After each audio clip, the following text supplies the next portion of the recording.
PSLV TV ప్రేక్షకులకు స్వాగతం సుస్వాగతం. అయితే ఆ వర్గం వాళ్లకు 5వ స్థానం గురించి తెలుసుకున్నాం. అయితే ఇక్కడ 5వ స్థానం అన్నప్పుడు ఇంకొక చిన్న సమస్య ఉంటుంది. ఎందుకంటే నార్త్లోనూ గృహము తప్పనిసరిగా ఉండవలను. మన ఇంటికి ఆనుకొని దక్షిణ ప్రాంతంలో ఎప్పుడైతే వేరే వాళ్ళ ఇల్లు ఉంటుందో 5వ స్థానం మిత్రస్థానంగా కొనసాగుతుంది. దానివల్ల పేరు ప్రతిష్టలు బాగా పెరుగుతాయి. వాళ్ళు చేసే ప్రతి పనికి ప్రజల నుంచి కానీ, బంధువుల నుంచి కానీ, అన్నదమ్ముల నుంచి కానీ, ప్రతి ఒక్కరి నుంచి అతనికి ప్రేమాభిమానాలు పెరుగుతాయి. తద్వారా అతను ఒక్క రూపాయి సాయం చేయకున్నా మిత్రస్థానం కాబట్టి మంచోడు మంచోడు మంచోడు మంచోడు ఇలా పేరు వస్తుంది. దీన్ని బట్టి మనం అర్థం చేసుకోవచ్చు. అది మిత్రస్థానం కాబట్టి ఆ ప్రకారంగా చాలా మంచోడుగా పేరు ప్రతిష్టలు పొందుతాడు. అయితే ఇక్కడ మళ్ళీ ఇంకొక సమస్య ఉంది. ఉత్తర భాగములో అంటే ఆ వర్గం వాళ్ళు పడమటి రోడ్డు పడమటి ముఖద్వారం కలిసి ఉన్నప్పుడు వాళ్ళకు ఏది ఇక్కడ మనకు దక్షిణ భాగంలో వేరే వారి ఇల్లు తప్పనిసరి అని చెప్పాము కదా, బాగానే ఉంటుంది. కానీ ఇక్కడ 6వ స్థానం అన్నప్పుడు ఉత్తర భాగంలో ఇల్లు ఉండకూడదు. ఆ స్థానం అనేది మొదటి స్థానం అవుతుంది. చాలాసార్లు అది మంచిగా ఉంటుంది.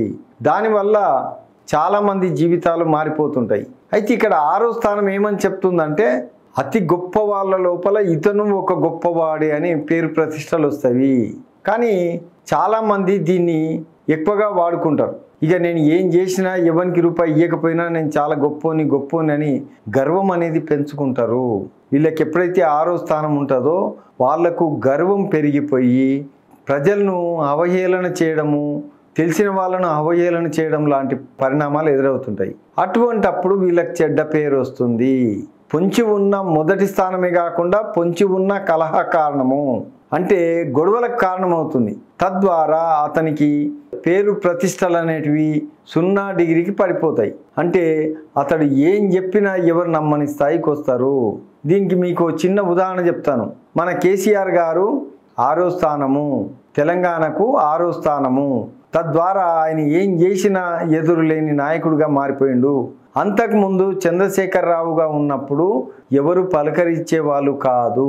అంటే ఇక్కడ పిలిచే పేరు మాత్రమే మన తాతలో తండ్రులో ఎవరో బాపనోళ్ళలో ఎవరో చూసి పెట్టిన పేర్లు కావండి. అవి ఎందుకు చెల్లవు. ఇక్కడ పిలిచే పేరు మాత్రమే అతనికి పనికొస్తుంది. అంటే మొన్నటి వరకు చంద్రశేఖరరావుగా ఉన్నప్పుడు అదే చంద్రబాబు నాయుడు మంత్రి పదవి ఇవ్వకుండా గుంజుకోవడం జరిగింది. అదే ఇప్పుడు కేసీఆర్ అంటే తెలంగాణకు 6వ స్థానంగా మారిపోయిండు.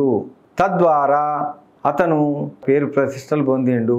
కాకపోతే ఇక్కడ బద్నామయ్యిండు. 6వ స్థానం అనేది కలహ కారణము. అది మొదటి స్థానంగా వాడుకుంటేనేమో గొప్పవాడిగా పేరు ప్రతిష్టలు వస్తాయి. మీకు ఇంకో ఉదాహరణ చెప్తాను. మొన్న అమెరికా అధ్యక్షుడు ట్రంప్ చాలా తెలివితేటలు గల వ్యక్తి, పేరు ప్రతిష్టలు గల వ్యక్తి. కానీ అమెరికాకు అతను 6వ స్థానము. అతను కరోనా టైంలోనూ మరోసారి అనుకోని చెడ్డ పదాలు వాడడం, ఓవర్ రియాక్షన్ చేయడం వల్ల ఎందుకు పనికి రాకుండా పోయిండు. అంటే ఎంత గొప్పవాడైనా సరే 6వ స్థానముగా ఉంటున్నప్పుడు పేరు ప్రతిష్టలు ఎంత స్థాయిలో వస్తాయో చెడ్డ పేరు కూడా అంతకు మించిన స్థాయిలో అతను వెంటాడుతుంది. అంటే దిశ మనిషిని ఏమైనా చేయొచ్చు. ఇవాళ ఆరోగ్యవంతం చేయొచ్చు, రేపు అనారోగ్య బారిన పడేయచ్చు. ఈరోజు గొప్పవాడిగా చేస్తుంది, రేపు పనికిమాలినోనిగా తీర్చిదిద్దే శక్తి ఒక దిశకు మాత్రమే ఉంటుంది. కాబట్టి ఈ 6వ స్థానం అనేది మొదటి స్థానంగా వాడుకోవాలి. మరి మొదటి స్థానంగా ఎవరైనా వాడుకున్నట్టు ప్రూఫ్ చేయగలవా అని మీరు అడగొచ్చు. దానికి కూడా నేను చెప్తాను. టీఆర్ఎస్లో హరీష్ రావు గారు ఉన్నారు కదా, అతనికి అది 6వ స్థానమే. కాబట్టి ఆయనకు పేరు ప్రతిష్టలు తెచ్చింది, కానీ ఎక్కడ చెడ్డ పేరు రానివ్వలేదు. అందుకే అతను టీఆర్ఎస్లో విలువ కలిగిన నాయకుడిగా నిలిచిపోయిండు. అందుకు దిశను మనము మంచిగా వాడుకుంటే అది మంచిది. ఏమాత్రం చెడుగా వాడుకుంటే విషము కంటే ప్రమాదకరము. ఇకపోతే 7వ స్థానం గురించి ఆలోచన చేద్దాం. దిశ ప్రకారము ఆ వర్గం వాళ్లకు 7వ స్థానం అనేది ఏదైతే ఉంది అంటున్నామో ఉత్తర స్థానము.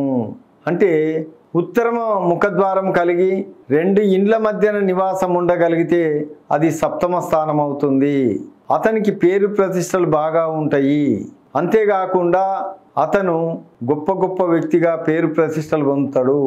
అయితే ఆ ఇంటికి పడమటి భాగంలో ఇల్లు లేకపోతే మళ్ళీ అతను 6వ స్థానంలోకి వెళ్ళిపోతాడు. వేరే వారి ఇల్లు, ఇక్కడ మీ ఇల్లుకు వేరే వారి ఇల్లు సపోర్ట్గా ఉన్నట్టయితే అది 7వ స్థానం ఇల్లు అవుతుంది. పేరు ప్రతిష్టలు పెరిగిపోతాయి. ఇకపోతే మరో విషయాన్ని గుర్తుంచుకుందాం. కొన్నిసార్లు మన ఇంటికి ఎప్పుడైతే మనం ఉత్తర సింహద్వారం కలిగిన మన ఇంటికి పడమటి భాగంలో ఇల్లు కావాలని కోరుకుంటున్నామో అట్లాగే తూర్పు భాగంలో గిడ ఇల్లు తప్పనిసరిగా ఉండవలను. అప్పుడే అది 7వ స్థానం అవుతుంది. అతనికి పేరు ప్రతిష్టలు తెస్తుంది. అన్నీ బాగానే ఉంటాయి. అలా కాకుండా ఆ ఇంటికి మధ్య భాగంలో అంటే తూర్పు భాగంలో ఏదైతే నివాస గృహం ఉందో వేరే వారి ఇల్లు, ఇక్కడ ఆ ఇల్లు లేని పక్షంలో అది 8వ స్థానంగా మారిపోతుంది. పడమటి భాగంలో లేకుంటే 6వ స్థానంకి వెళ్ళిపోతుంది. తూర్పు భాగంలో లేకుంటే 8వ స్థానము. 8వ స్థానము అంటే ప్రాణ సంకటము.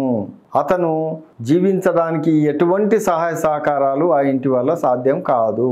ఆ వర్గం వాళ్ళు అంటే ఎవరు? అంజనీయులు, ఇందిరయ్య, ఉత్తయ్య మరియు ఎల్లయ్య. చాలా ఉంటాయి పేర్లు అనుకోండి. ఇవి కొన్ని మాత్రమే ఉదాహరణగా మీకు చెప్తున్నాను. వీళ్ళకు ఉత్తర భాగంలో సింహద్వారం ఉండి తూర్పు భాగంలో ఇల్లు, పడమటి భాగంలో ఇల్లు ఉంటేనే 7వ స్థానం అవుతుంది. అలా కాకుండా తూర్పు భాగంలో ఇల్లు లేని పక్షంలో ఆ ఇల్లు నార్త్ ఈస్ట్ కార్నర్గా మారిపోతుంది. అంటే 8వ స్థానంగా మారుతుంది. 6వ స్థానం కలహకారణం కాకుండా చూసుకున్నంతసేపే మనం హ్యాపీగా ఉంటాము. క్లుప్తంగా మంచిగా తెలుసుకోగలిగితేనే మీరు సంతోషంగా జీవించగలరని తెలియజేస్తూ ఇంతటితో నా కార్యక్రమం ముగిస్తున్నాను. మరిన్ని ఆసక్తికరమైన కథనాల కోసం మా ఛానల్ని సబ్స్క్రైబ్ చేయండి.